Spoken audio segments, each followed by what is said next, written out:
Hola críticos, bienvenidos a un nuevo capítulo. El día de hoy estamos con el profe Carlos Andrés Paredes. ¿Qué más, Carlos? ¿Cómo está? Hola, Oliver. Bien, gracias, muy amable. Bueno, bien, el día de hoy pues tenemos al profe invitado. Antes de comenzar, quiero pedirles que por favor se suscriban si les gusta este tipo de contenido, lo compartan con algún amigo, porque hemos tenido dificultades de crecimiento. Estamos buscando 1 millón de suscriptores, pero queremos comenzar con 1000. Bueno, Carlos, ¿qué más? ¿Cómo está? Bien, bien, afortunadamente. Gracias por este espacio y por esta gentil invitación y pues esperar poder conversar un rato sobre diferentes temas. Listo, Carlos, cuéntenos un poco de usted, ¿a qué se dedica? Bueno, pues soy profesor desde hace 15 años y desde hace más o menos 7 trabajo en el sector oficial como nombrado en las áreas de ciencias naturales. En el área de ciencias naturales.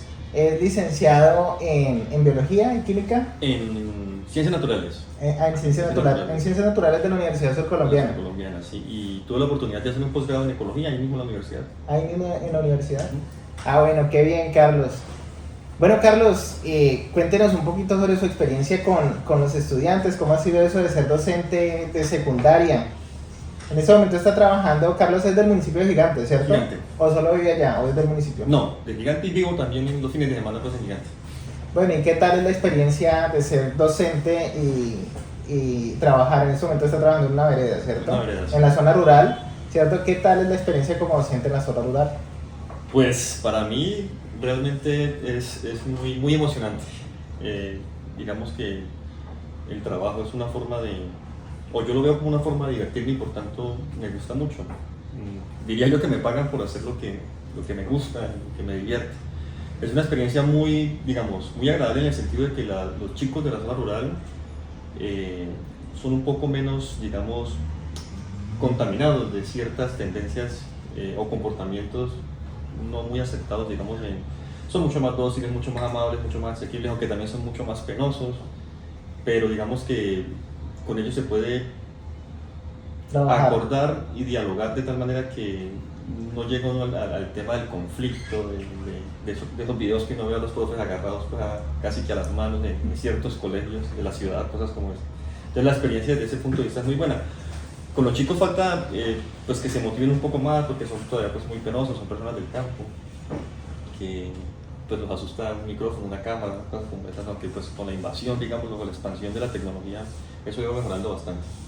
Claro, no, mira que hay docentes cuando trabajan en la zona rural.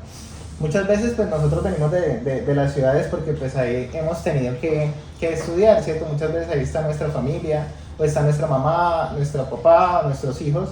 Y de una u otra manera, pues por cosas de la vida, trabajando uno como docente tiene que desplazarse a otros lugares alejados de esa ciudad para irse a trabajar. Cuando uno tiene la experiencia de ir a trabajar a un municipio, de trabajar en la zona rural, en una vereda, uno se da cuenta que el cambio de ambiente es siempre bastante fuerte pues, respecto a lo que uno vive en una ciudad. Y habla uno con muchos docentes y dicen, no, pues yo antes me quería trasladar para la ciudad, pero no, yo ya no me voy para allá porque la situación social y la forma en que los muchachos están trabajando o la forma en que los muchachos estudian es muy difícil. ¿Por qué será? ¿Qué será que se debe a esta situación? Pues hoy en día se habla del tema de la calidad de vida, ¿no? La calidad de vida precisamente se relaciona sobre todo en la parte pues, económica y emocional. Digamos que pues con este último decreto, digamos que el tema económico en los docentes se ha visto un tanto mejorado, ¿no? Por el tema de que se puede ascender y se ven mucho más las mejorías con respecto al decreto anterior, pero entonces hay una parte importantísima a los docentes y que nos afecta bastante, es la parte emocional, digamos, esa carga que se tiene, que genera o que está cada vez afectando más al profesorado en temas de depresión, de ansiedad. Entonces, ¿quién quiere irse a enfrentar a un ecosistema, pues, de una población que presenta, digamos, por su propia naturaleza de contexto, problemáticas de drogadicción, de prostitución, donde no hay valores, donde no hay unos mínimos de respeto? Que si se compara la gente de la ciudad con la del campo, pues uno casi que se va al campo y se enamora precisamente porque le ofrece ese entorno de emociones que no alteran la calidad de vida a pesar de pronto estar lejos, de que por allá falla el wifi, de que no haya señal, de que la carretera sea muy fea. Pero si uno coloca en una balanza a equilibrar pues obviamente que uno prefiere su calidad de vida, su tranquilidad. ¿Hay más calidad de vida para usted trabajando en la zona rural, estando en el campo? O sea, depende de la perspectiva que cada quien lo mire, ¿no? Pues uno habla con la gente de la ciudad y profes de la ciudad difícilmente cogerían para el campo, pues porque ya tiene establecido muchas de sus dinámicas precisamente en la ciudad, pero yo preferiría el campo mil veces porque pues también por la afinidad que tengo en el área, ¿no? Que me gusta los ecosistemas, la ecología, la biología. Entonces allá hay donde visitar ese tipo de sitios, un aire mucho más puro, consiguen los huevos de campo, la gallina de campo, claro. La gente es muy atenta, le lleva las fruticas. Es un ambiente más natural. Y como decía usted ahorita, el tema de la conexión a internet es un punto importante y es un punto diferencial entre los estudiantes del campo y los estudiantes de la ciudad. Yo personalmente pienso que este es un punto que afecta bastante porque digamos que yo comparto esa idea que las personas somos una construcción social, ¿cierto? Que se va dando a medida que el tiempo va pasando. Digamos que cuando nosotros nacemos tenemos nuestros padres, ¿cierto? Tenemos nuestros amigos y tenemos nuestro entorno. A partir de ese entorno nosotros comenzamos a construir, ¿cierto? Una personalidad. Ahora el internet y las redes sociales, digamos que han invadido mucho ese espacio, ¿cierto? Y han moldeado bastante a las nuevas personas o a las generaciones del futuro, ¿cierto? De mañana. Digamos que ese es un punto que para mí es diferencial y pienso que de pronto afecta la forma de comportarse pues, de los estudiantes de la ciudad, ¿cierto? Y de los estudiantes de la zona rural. ¿O usted qué piensa en ese punto? Sí, absolutamente, y se vio ahorita en la pandemia, ¿no? Sí. Cómo precisamente se alargó, se hizo más grande la brecha en temas de calidad de la gente que tiene acceso a este tipo de herramientas y la gente que no la tuvo. La gente del campo, yo creo que en un 80-90% no tuvo acceso debido precisamente a la falta de señal, a la falta de los mismos celulares o la tecnología. Y eso se vio marcado precisamente en esos resultados que se dieron ahorita en las pruebas saber, por ejemplo, en la deserción, en el tema de embarazos no deseados, y fue precisamente por la falta de estos recursos.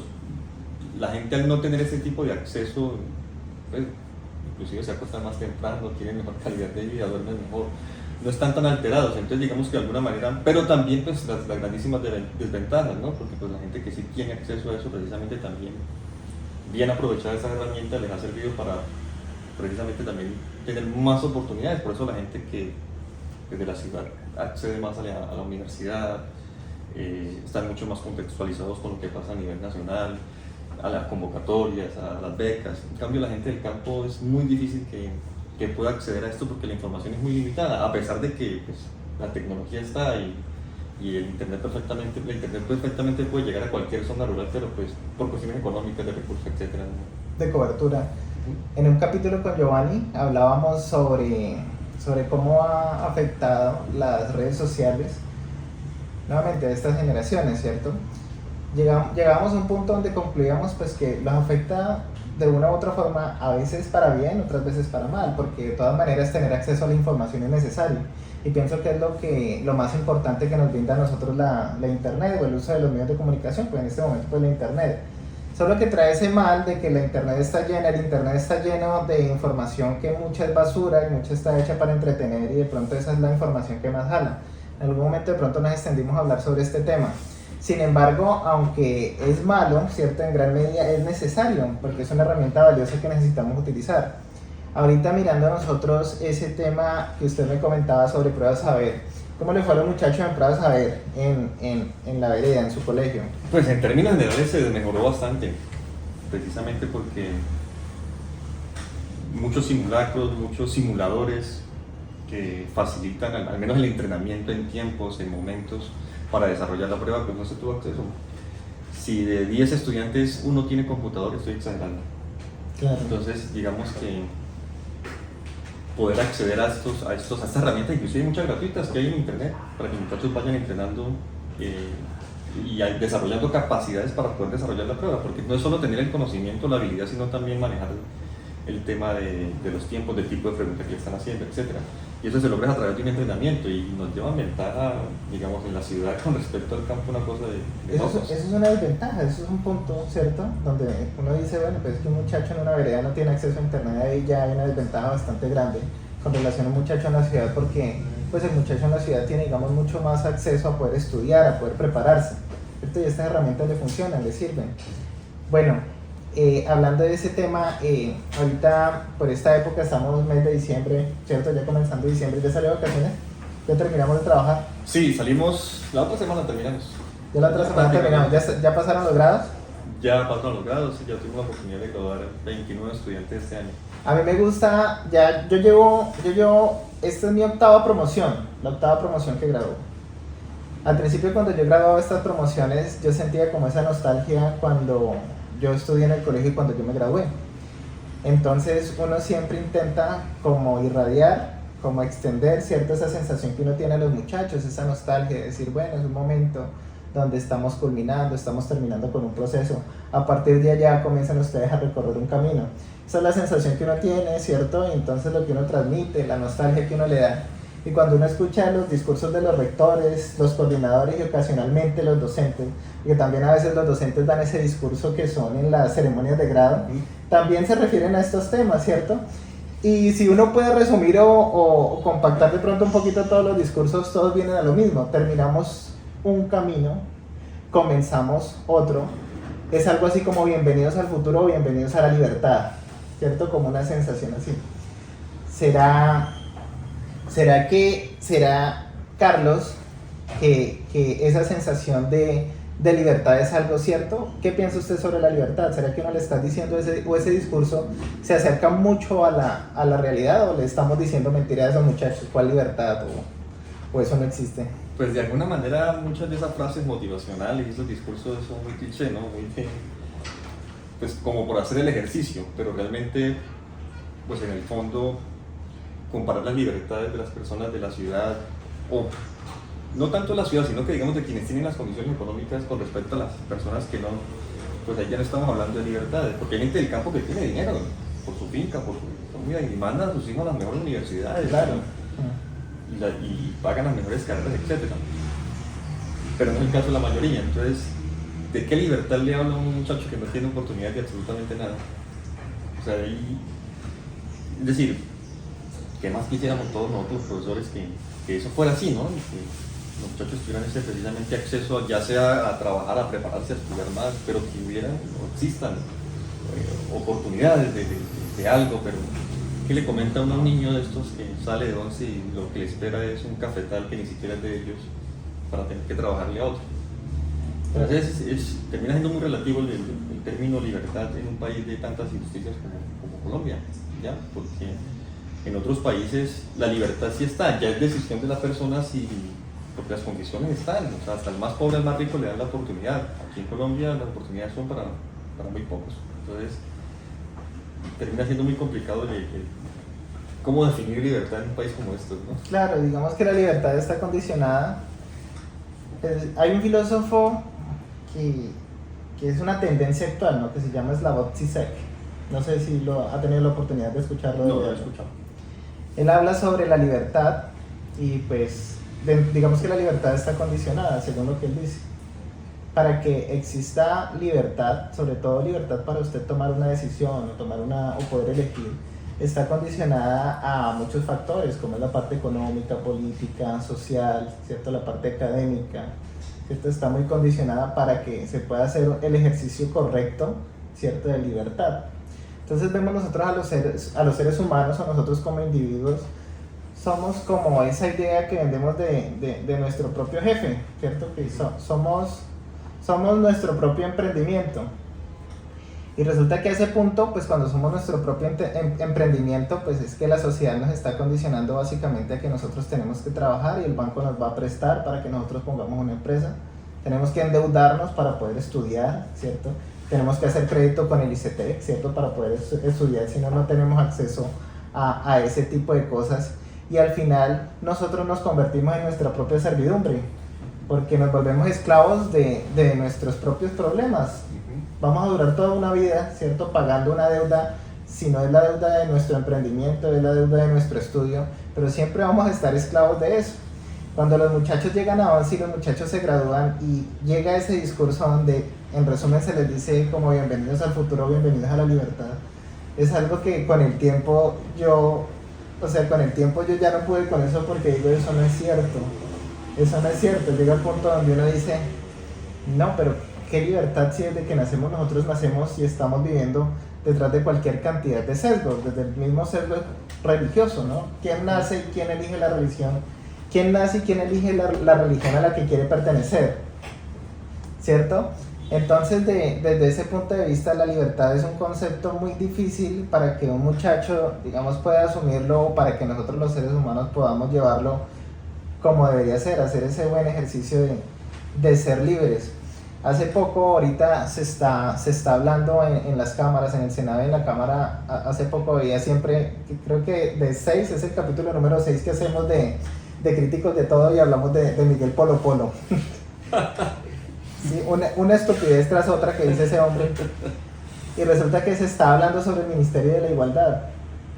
Ahora que nosotros tocamos estos temas, él decía, pero una palabra que me llamó mucho la atención y que pues en su momento por ser humano, ¿cierto? Por ser un hombre, no puedo quitarme que me dé rabia y tener sentimientos. Y dice este hombre, es que ¿quién se ha muerto por desigualdad? ¿Qué opina usted de eso? Ese señor, ese muchacho, porque es joven, ¿no? Es el reflejo de que efectivamente no hay libertad de absolutamente nada. ¿Quién con 5 dedos de frente o algo de sentido común votaría por una persona de esas? Absolutamente nadie. Sí.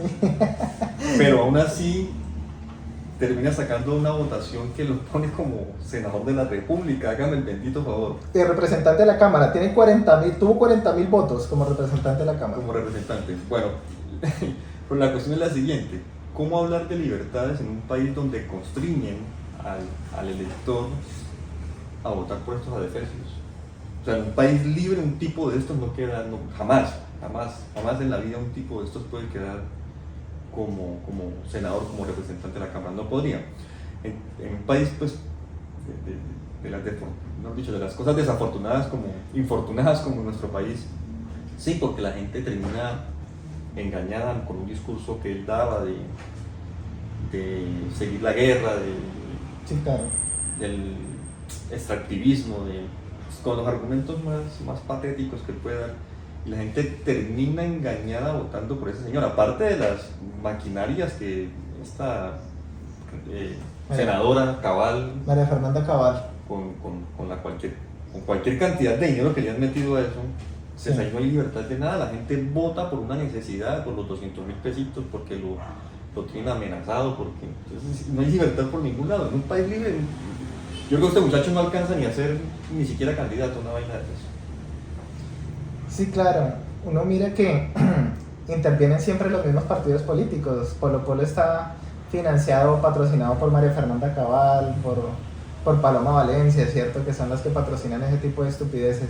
Cuando María Fernanda Cabal participó en esa plenaria del Senado, también dio un discurso trayendo a su intervención palabras como, por ejemplo, que las sociedades que tienen desarrollo son las sociedades capitalistas, que esa es la forma que nosotros tenemos para poder obtener desarrollo, que ya se sabe que el Estado no puede responder por todo. Pero yo personalmente pienso que es la propiedad privada si no existe el Estado. El Estado es lo que hace que la propiedad privada sea propiedad privada. Y entonces trae ideas ahorita de lo que llaman extrema derecha y lo quieren vender como ideas liberales. Y están trayendo este discurso que tiene Javier Milei en Argentina, que es candidato presidencial ahora en Argentina, que él lo que propone es dolarizar la economía. De pronto usted ha visto que la economía en Argentina en este momento está en crisis precisamente por la devaluación del peso argentino, ¿cierto? Y resulta que María Fernanda Cabal está trayendo este discurso de este hombre para decir que es que lo que nosotros necesitamos es una sociedad capitalista, que lo que nosotros necesitamos es producir empresa y volvernos millonarios. ¿Cuál es el cuento de esa igualdad que necesitamos en Colombia si la desigualdad en ningún momento va a matar a nadie? Lo que está matando a la gente es la pobreza. ¿Eso será cierto? ¿Será que solo es la pobreza el único problema que nosotros tenemos para que no podamos vivir en una buena Colombia, en una buena economía? Pues el capitalismo termina siendo un mal necesario, ¿no? De alguna manera. Sí. De alguna manera. Pero entonces tiene que ser un capitalismo, no sé, tal vez como en los países pues, muy desarrollados, ¿no? Donde tal vez no es solo agrandar la brecha de desigualdad o de inequidad, donde los ricos cada vez tienen más y los pobres son cada vez más pobres. Es decir, ese es el capitalismo salvaje, digamos, de alguna manera, ¿no? Y pues este tipo de políticos colombianos que son muy emocionales, ¿no? No son personas que den los argumentos, digamos, de peso, que convenzan a quien lo escucha, sino que son muy emocionales en tal vez ver lo que pasa en algún país y extrapolarlo a este, que es absolutamente con sus propias dinámicas, y donde eso que pasa allá no podrá pasar aquí nunca, ¿ya? Claro. Y desconocen absolutamente, quieren desconocer absolutamente todo, tratan a los campesinos como, mejor dicho, a los indígenas, que no quieren sino robarse la tierra, que, es decir, y ellos están por las mismas, ¿no? Ahí están ellos enredados con el tema de las tierras que han despojado para poder ellos precisamente ser, pero hay que lo hagan los demás. Entonces me parece que estos políticos que usted nombra realmente son una desvergüenza para este país. Qué pena, yo digo qué pena con países desarrollados, con países decentes, viendo que estas gentes hacen parte de quienes tienen las riendas del país. Es patético. Claro, ellos traen de que el mercado se autorregula, y eso es una teoría traída en economía de Adam Smith, ¿no? De la mano invisible de Adam Smith. Entonces, siempre hablan que hay que dejar que la economía corra y que ella pues solita se va a ir acomodando, o sea, como quien dice, muérase el que se muera, sálvese quien pueda, ¿cierto? Y caemos en un error hablando todavía de capitalismo y diciendo que son teorías marxistas y socialistas y comunistas. Cuando usted va a mirar la teoría de Marx, no se trata de comunismo, es más, el hombre nunca habló que el capitalismo era malo. Si usted de pronto analiza un poquito la teoría de Marx, él de pronto hablaba era más bien de un postcapitalismo, porque el capitalismo se necesitó que existiera para llegar al punto donde estamos ahora, como en algún momento se necesitó el feudalismo, que el feudalismo de pronto fue un sistema económico que fue muy malo, ¿cierto? Pero se necesitó para llegar al capitalismo, así como el capitalismo ahorita se llega o se necesita para encontrar nosotros el postcapitalismo, así encontrar nosotros un equilibrio. Digamos que es de constante aprendizaje todo este tema de sistemas económicos, y ellos venden la idea y dicen que no, que es que eso está mal, que es que el capitalismo está mal, que qué cuentos de equidad, qué cuentos de ideologías ¿cómo es? De igualdad, qué cuentos de igualdad, ¿cierto? Al final, entonces estamos nosotros siendo como víctimas de este tipo de tendencias, ¿cierto? Hablan sobre ideología de género y se refieren mucho a este tema, de que, bueno, es que ahora vamos a financiar a todos los homosexuales, si es que la igualdad no existe ante la ley, no existe sino ante la ley y ante Dios. Cuando yo escucho ese término que ante la ley y ante Dios, digo, uy, es que a las malas tienen que intervenir y tocarle a la gente, uy, no, pero yo cómo voy a estar en contra de Dios, si este hombre es un creyente de Dios, esta mujer cree en Dios, María Fernanda Cabal cree en Dios, sí, yo tengo que escucharla a ella tiene que ser la persona que carga la verdad. Y resulta que por eso es que se presentan situaciones como las que se vivieron ahorita en Qatar. No sé si de pronto usted escuchó todo el inconveniente que hubo en Qatar. Hace poquito hablaba con un amigo de ese tema, el irrespeto de los derechos humanos en Qatar, la exclusión a las minorías, eso lo hicimos en el podcast pasado, el abuso que hay con los derechos de la mujer. Ahorita en Qatar, pues nuevamente recordando, se hizo una investigación y hay 6.500 muertos registrados que vienen procedentes de otros países cercanos, de la India, ¿cierto? Que llegaron a trabajar a Qatar. Ellos murieron porque no se les respetaron los derechos humanos, no se les pagaban. Adicionalmente a esto, pues está el tema que las mujeres allá pues son tratadas básicamente como un objeto. Eso es lo que pues nosotros decimos porque pues nosotros tenemos una forma de pensar diferente a ellos, ¿cierto? Y resulta que este tipo de situaciones que se viven allá pues violan los derechos humanos, no hay igualdad con las mujeres, ¿cierto? Y nosotros intentamos llegar o ir un poquito o un paso más allá. De pronto, ¿qué opinión le merece a usted todo este tema que ocurrió en Qatar, todo este tema de inequidad, de desigualdad? Allá piensan, o había un jugador de fútbol que a mí me causó impresión, escuchar lo que dice el hombre, dice una cosa de esas acá en Colombia y acá lo linchan. Dijo el hombre, es que la homosexualidad es una enfermedad mental, lo dijo de esa forma. Entonces, digamos que uno dice, bueno, pero estas personas piensan allá, ¿será que María Fernanda Cabal y Miguel Polo Polo quieren que uno piense de esa forma acá en Colombia? Pues es que, digamos, si estos políticos son tan básicos básicos y tan avispados a la vez que saben cómo manipular precisamente a un país falto de mucha educación, ¿ya? Sí. Digo que en un país bien educado, este tipo de situaciones de todavía estar en esa pelea de que el homosexual es un enfermo, que hay gente luchando por derechos de equidad de género, eso no debería existir, porque es que sea que nazca o sea que se haga homosexual o cualquiera de estas nuevas, digamos, formas de expresión de la sexualidad, somos humanos y los derechos tienen que estar. Ahora, yo creo que no tenemos que irnos tan lejos a Qatar para ver tanta violación de derechos humanos. Aquí a la vuelta de la esquina uno ve que hace falta, digamos, equidad, igualdad, conciencia, humanismo, para que realmente las personas dejemos de pensar que en ese egoísmo de solo importo yo, que es lo que pasa, por ejemplo, en lo que yo veo, que esos son estadios que construyeron y una cosa de futurista, pues, Sí. ¿a qué costo? Claro. ¿A qué costo? Es decir, no importa cuántos tengan que morir, cuántas vidas se tengan que sacrificar. Pues dicen precisamente eso, ¿no? Que se están jugando los partidos sobre un cementerio, ¿no? Y es el desvalor que se le ha dado a la vida misma, precisamente porque se habla del tema de libertad, se habla del tema del amor mismo, pero eso, digamos, si no se infunde, si no se trabaja, si no se practica, pues no lo va a haber, ¿no? Digamos, en Colombia, tanta violación de tanto derecho, de tantas cosas tan básicas, el derecho al agua, por ejemplo, hay sitios de Colombia que no tienen derecho a acceso al agua potable, siendo uno de los países con más recursos hídricos, como dices tú. Y definitivamente es el mal manejo que se le ha dado siempre desde los grandes, digamos, desde las políticas y desde los quienes han sido políticos, especialmente en Colombia, un país corrupto en su ADN absolutamente. Entonces ese tema de la violación de los derechos humanos jamás va a cambiar si realmente si realmente todos no nos proponemos hacerlo y si descargamos las esperanzas en alguien, ¿no? Yo creo que la gente ha descargado, por ejemplo, este presidente que tenemos ahorita, Petro, pues por el discurso que da, que es un discurso muy enriquecido, un tipo totalmente preparado y todo. Pero también él crea unas expectativas de un país de las maravillas que no va a haber, porque por más buenas intenciones que él tenga, debajo de él hay 51 millones de personas, digámoslo así, que el comportamiento de ellos no depende de él.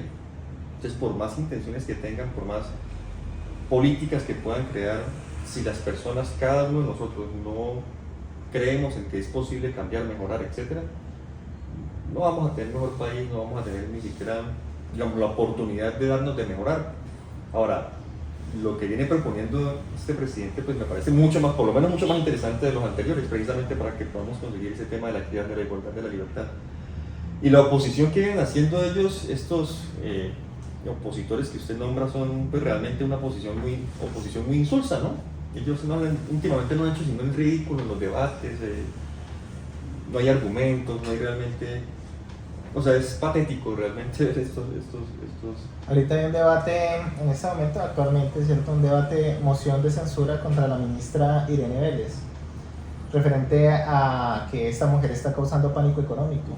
Entonces, dicen que por las intervenciones que ella ha hecho, pues entonces ha causado desconfianza en el mercado y por lo mismo pues ha habido una devaluación de la moneda. ¿Qué piensa usted de ese tema? ¿Qué opinión le refiere a esta mujer? Pues ella crea una desconfianza, digamos, por algunos descaches que ha tenido y tiene que reconocerlo, ¿no? Claro. Y es, digamos, de una tendencia, creo que es antropóloga, algo así. Filósofa.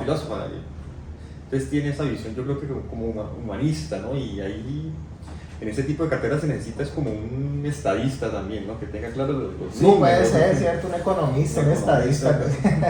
Pero el hecho de que, digamos, los desbalances económicos, la devaluación del dólar, el precio del barril, etc., cualquier cosa que sea desfavorable para estos indicadores, pues obviamente que se lo van a achacar, así esté ahí el economista más berraco, porque la oposición se encarga de hacer eso, una muy mala propaganda. Ahora, escuchar a este muchacho cuando le intentaba contraargumentar, y entonces realmente no decía nada, es como una cuestión más personal lo que ellos plantean, ¿no? Sí, pues mostraban ahí unos datos que cada vez que la ministra participaba o aparecía en algún tipo de medio de comunicación hablando sobre algún tema, entonces generaba desconfianza. Cuando apareció con los tenis, entonces que generó desconfianza porque se puso unos tenis. Bueno, cada vez que ella hablaba supuestamente había un alza en el dólar se ponía más caro. Entonces eso era lo que decían estos individuos. Polo Polo fue otra vez nuevamente. Yo no sé por qué ese tipo le suman tanta importancia. O sea, las redes sociales siempre como que a lo que no importa el valor que pueda aportar, ¿cierto? La persona en algún momento o el que está haciendo o el que está hablando, sino las estupideces que dicen. Ahorita hablando otra vez, retomándolo del tema de la mujer, esta semana se puso viral unos videos de un tipo que se llama Wetscol, yo no sé si usted lo conoce. Es un streamer colombiano.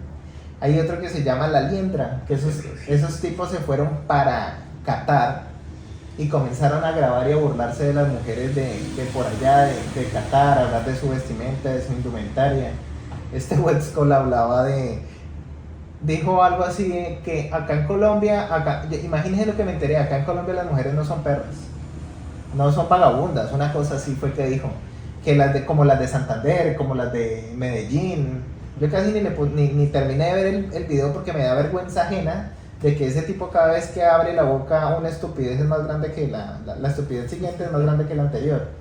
Entonces uno mira que las redes sociales cogen y promocionan este tipo de cosas y uno dice, bueno hombre, pero qué aporte le da esto a la sociedad. Por lo menos es representante de la Cámara y uno tiene que por obligación como colombiano casi que escuchar ese tipo de estupideces que dice, ¿cierto? Digamos que me puso como que unos, ahí sí, como mi responsabilidad como ciudadano, de pronto me siento pues como obligado a escuchar porque pues tampoco se trata de no escuchar a la oposición.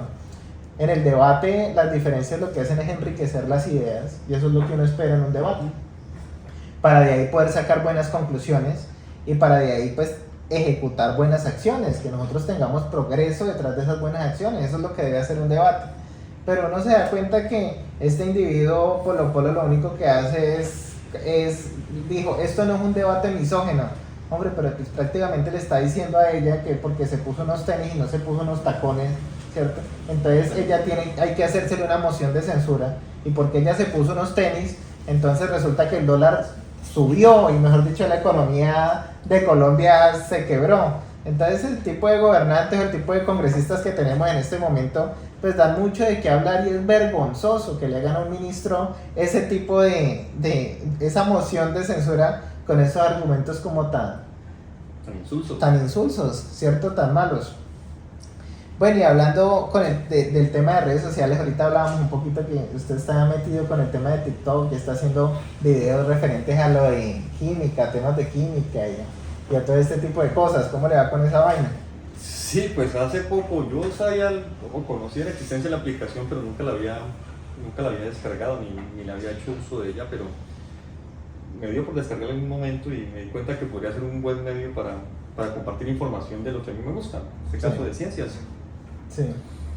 Pues en cuanto a seguidores y vistas y eso, pues como no son, digamos, este tipo de contenidos de los que usted habla ahorita, La Liendra, cosas como esas, sí. Realmente sé que el número de seguidores, bueno, y aparte de eso, que la importancia de la edición, ¿no? Del video, para que llame la atención, para que está haciendo todo muy básico, pero sí, me ha gustado porque tengo interacciones con muchos de mis estudiantes que me preguntan sobre lo que yo les estoy planteando, temas que tengan que ver con salud, con sustancias químicas, etc. Entonces, de alguna manera ha llamado la atención entre los poquitos seguidores que tengo, ¿no? Claro. Entonces me está gustando el tema, la idea es pues, poder también una vez a la semana subir algún tipo de contenido de tipo científico. Claro. Y poderlo compartir con quienes consideren que les pueda servir, ¿no? Especialmente mis estudiantes. Claro. A ver, un youtuber colombiano, él sube más que todo a Facebook. En Facebook es que más me lo he encontrado, es Fiber Hoyos.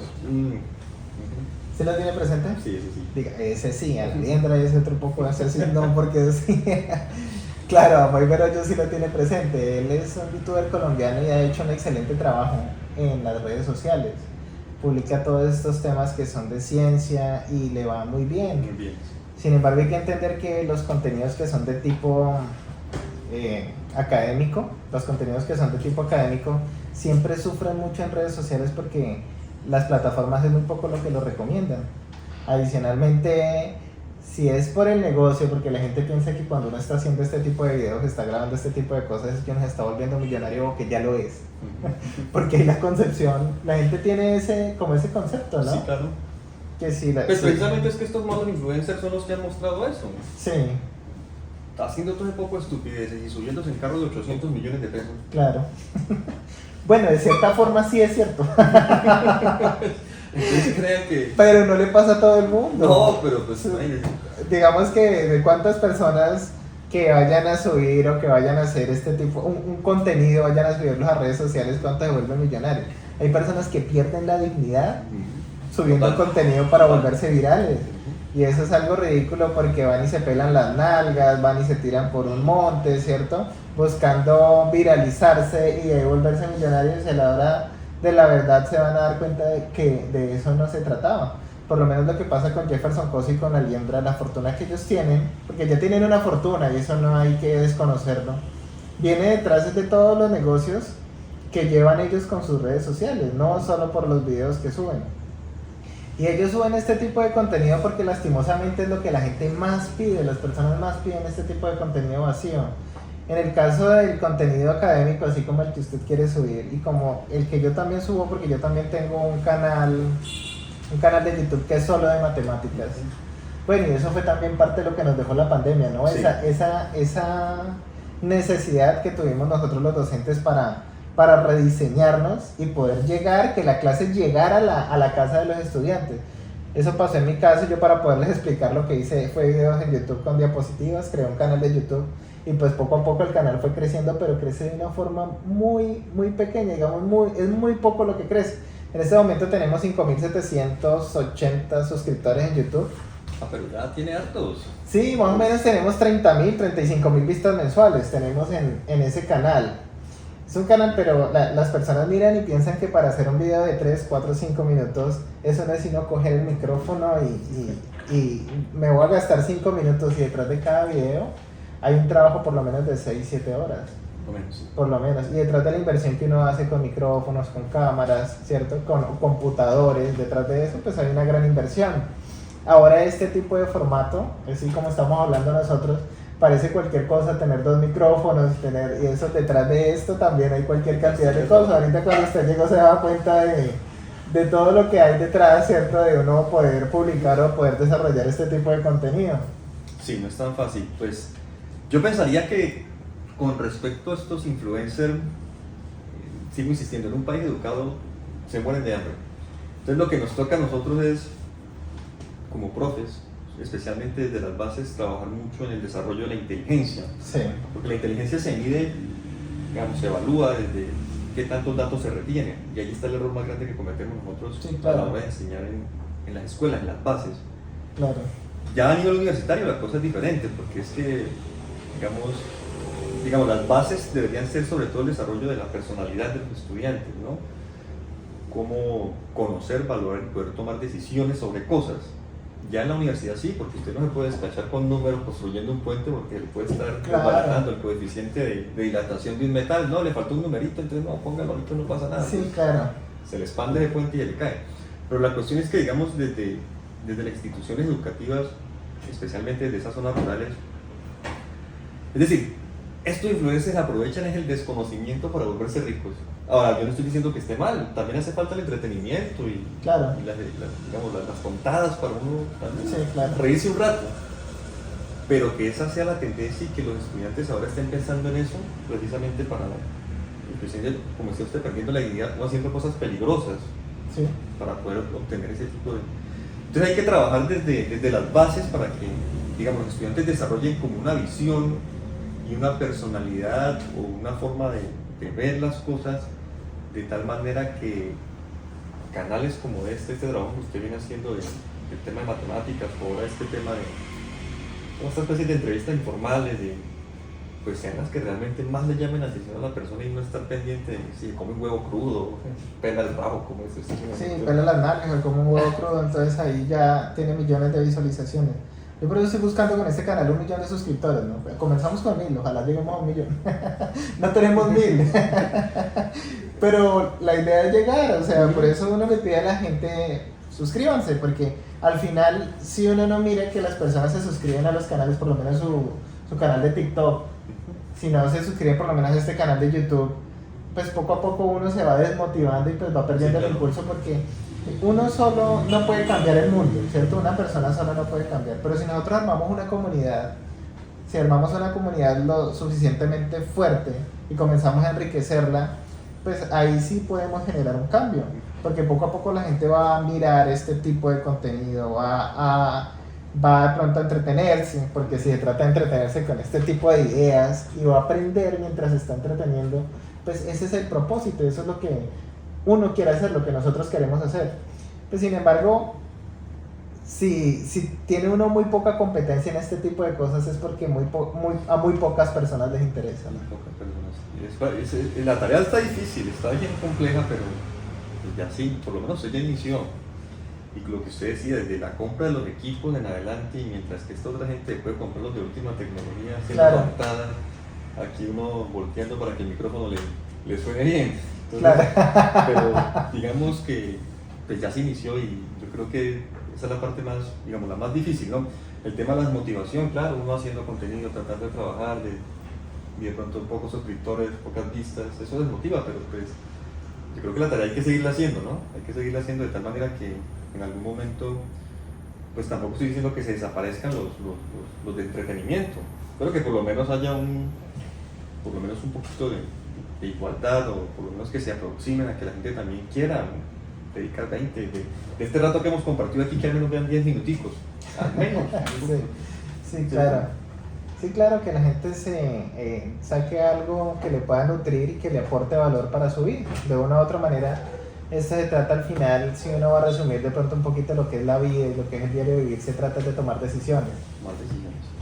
De tomar decisiones en todos los sectores, ¿no? No solo a nivel personal, uno siempre se enfrenta con diferentes ámbitos, en la parte religiosa, en la parte política, en la parte económica, ¿cierto? Y esto a usted no le da una respuesta, pero de pronto sí le da las herramientas para de pronto en algún momento tomar una buena decisión. De pronto en la parte personal no, porque pues en este momento no estamos hablando del amor, ni le estamos diciendo usted enamórese, ¿cierto?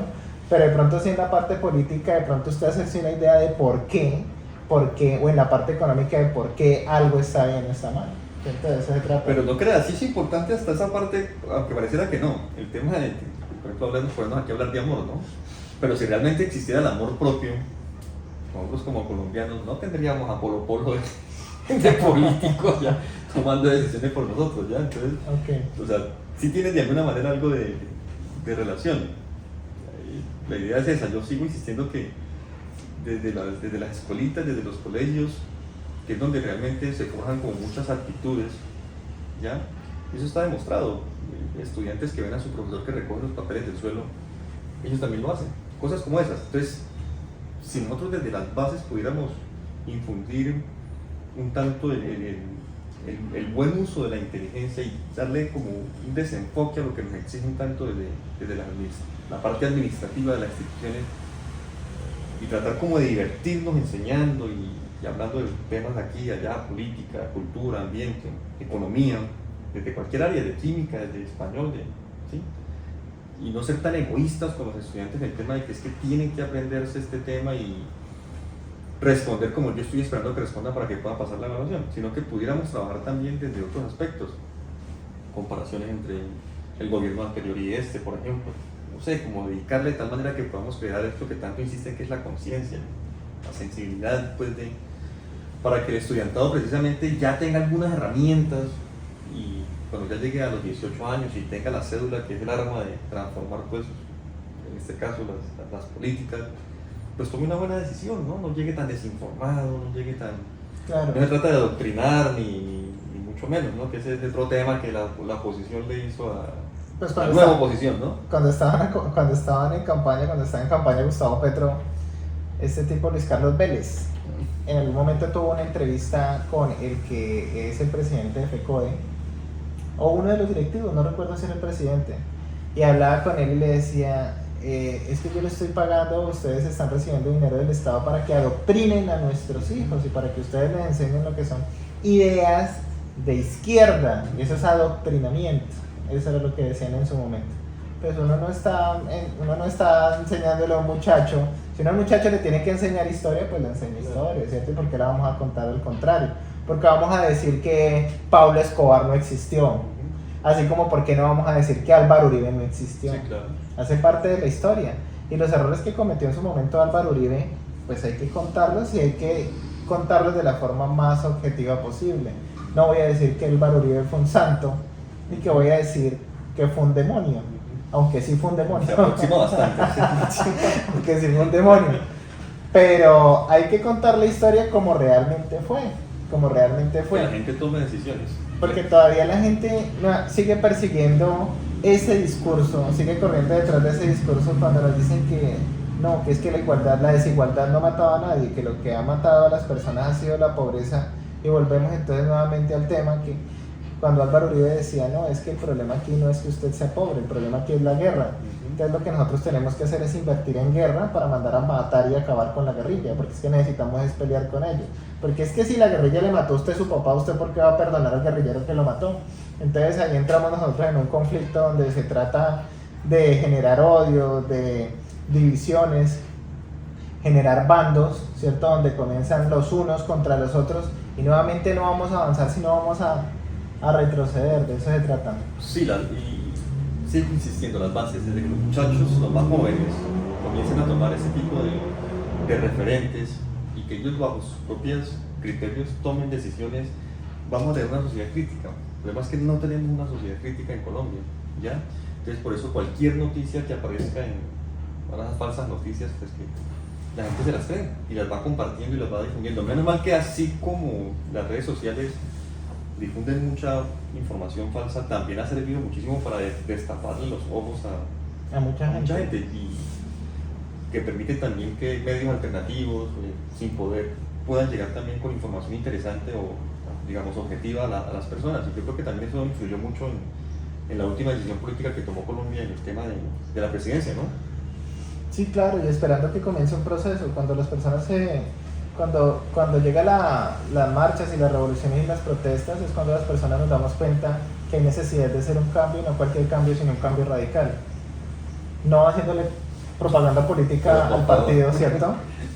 Al partido Cambio Radical, sino que se necesita realmente, pues lo que es el concepto, pues un cambio y que sea radical. Por lo mismo, una consecuencia de esto siempre es el cambio, ¿cierto?, de la orientación política de un país, y esa es la consecuencia de que hoy en día tengamos ese presidente que tenemos, que es Gustavo Petro, pues que tiene unas políticas, unas ideas de política y economía totalmente diferentes a las que siempre hemos tenido, ¿cierto? Y eso hay que apoyarlo, no esperando que de la noche a la mañana nosotros ya vamos a tener el país que la utopía que en algún momento se prometió, sino que comenzamos en un proceso que no, en 4 años no se va a lograr, en 4 años no lo vamos a lograr. Escuchando yo a Alejandro Gaviria en una de las comisiones del Senado y de la Cámara dando su discurso, él solicita un dinero para cambios de infraestructura acá en Colombia en todo el tema de la parte educativa. Y haciendo un análisis consciente, pues no se trata de decir mentiras. Son 2 billones de pesos lo que se pretende invertir anualmente en infraestructura. 2 billones de pesos anualmente. Se ve 1 billón que sea de dinero del Estado y otro billón pues de un crédito, se saca el dinero de un crédito. Entonces se necesita en la Cámara y en el Senado que se apruebe ese billón de pesos. Pero ese billón de pesos él dice para comenzar a hacer cambios en infraestructura. Porque si somos conscientes necesitamos invertir 2 billones de pesos al año durante los próximos 20 años para que realmente se pueda ver un cambio. Para que realmente se pueda ver un cambio. O sea que ahí uno siendo consciente se da cuenta que no se trata de la noche a la mañana, es un proceso de por lo menos unos 20 años y más, por ejemplo, en ese tema de infraestructura, que uno mira que hay instituciones educativas que se caen. Allá en el municipio donde yo trabajo, en algún momento ha sido esto un problema pedir una volquetada de arena a la alcaldía, una volquetada de arena que vale 400, 500 mil pesos colombianos, para poder ir y cuadrar cualquier problema de infraestructura que tenga la sede. Y pasan meses, pasa hasta el año completo y las alcaldías de los municipios no aportan ese tipo de cosas. Y no es solo el hecho de que está la imagen afectada, el colegio afectado, la humedad se lo está comiendo el colegio, carcomiendo el colegio, sino el riesgo que corren los estudiantes porque en algún momento una pared se puede caer, una teja se puede caer, si está escueto, está expuesto el colegio, algún ladrón puede entrar y puede llevarse las cosas del colegio. A eso están sometidos todo el tiempo las instituciones de nuestro país. Sí, pues los países que avanzan son los que invierten en educación. Sí. Eso no tiene discusión de ninguna forma. Y Colombia ha tenido este sector muy descuidado. Por un lado, la educación, digamos, la calidad la queremos medir en cómo, o evaluar más bien cómo la sociedad trata a los maestros. Sí. ¿Ya? Pero Sí. también es cierto qué tanto están haciendo los maestros para ayudar a que las comunidades se transformen o mejoren, ¿no? Entonces se mide sobre todo el sueldo de los maestros. Y pues en Colombia se sabe que son malos. Sí. ¿Ya? Entonces aspiramos que la educación va a mejorar duplicándole el sueldo a los maestros, y eso no va a ser así. O que la educación va a mejorar colocándole salas de última tecnología a los estudiantes. Eso no va a funcionar así. Es decir, es un conjunto de cosas a mejorar a nivel nacional. Bueno, ¿y cuál sería entonces su estrategia? Porque aumentar el sueldo no es solo eso, ni cambiar No, pero es decir, por ejemplo, no verlas de manera individual.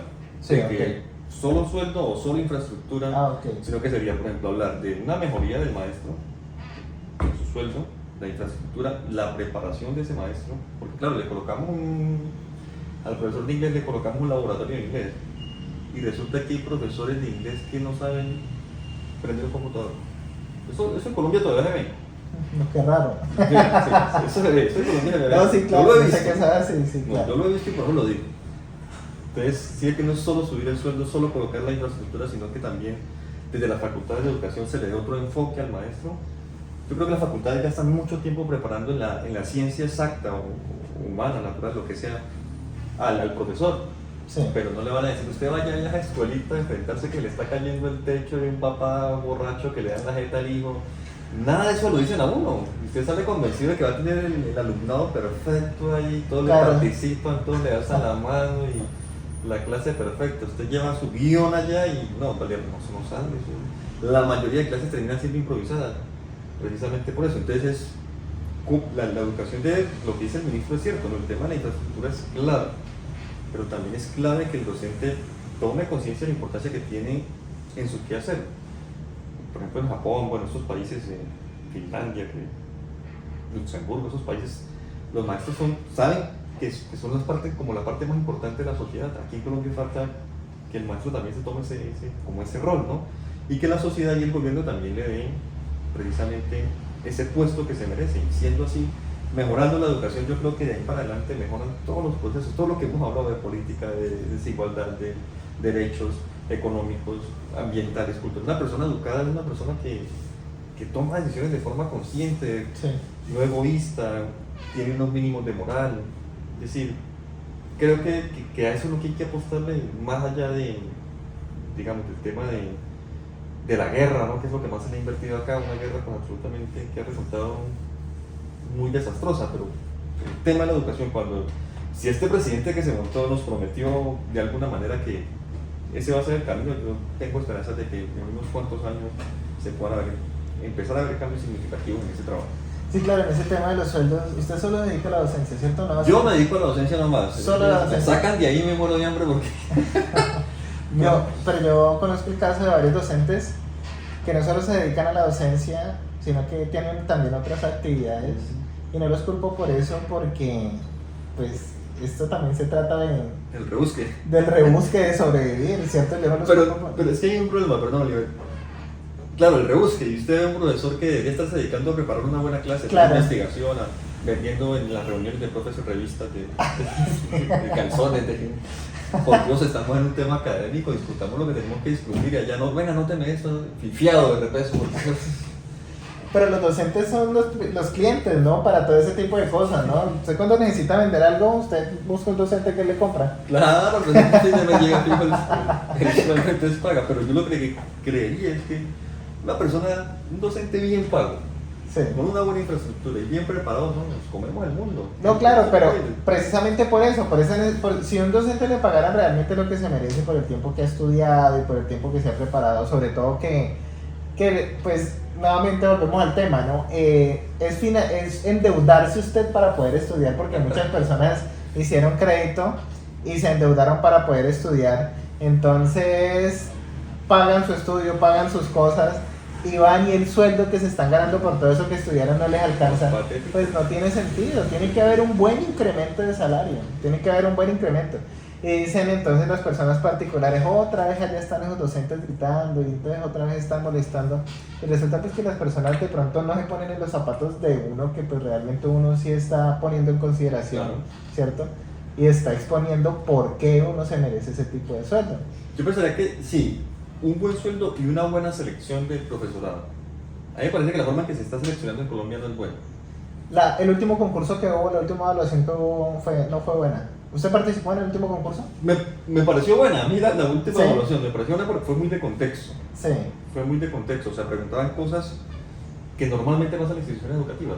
Sí. ¿Cierto? Que si llueve, que si deja la montaña, que si no sé Sí, qué. todo pasa. Y eso pasa, yo Sí, decía, bueno. ¿cómo es? Toca enviar un correo de la sede a la sede, pero no hay internet ni computador. Pero la cuestión fue el tipo de respuesta que colocaban ahí, o sea, es decir, Sí.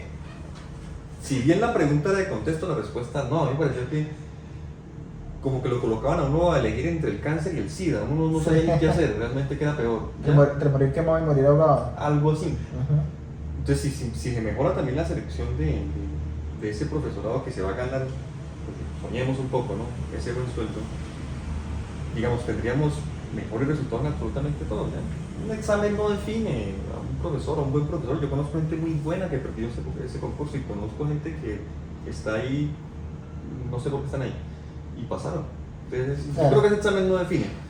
Buscar otras formas, no sé, tal vez qué tanta investigación puede hacer el profesor, qué tanta producción académica, qué tanta, no sé, así sean sus estados más básicos, pero que haya algo que realmente amerite que ese profe haga parte de...